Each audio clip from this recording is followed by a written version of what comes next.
Hey there, welcome to How to Login. I hope you all are doing well. Today you will learn how to log into Safeway.com. Before I start this video, be sure to subscribe to this channel and do not forget to click on bell icon. So let's begin.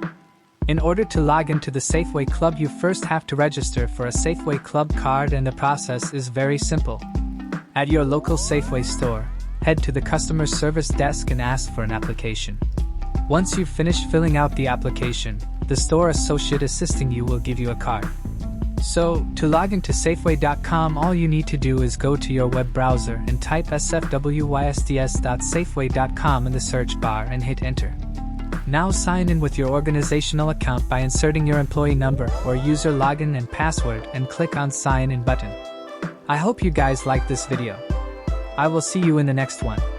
Thank you guys for watching this video, and make sure to subscribe this channel and don't forget to hit the bell icon.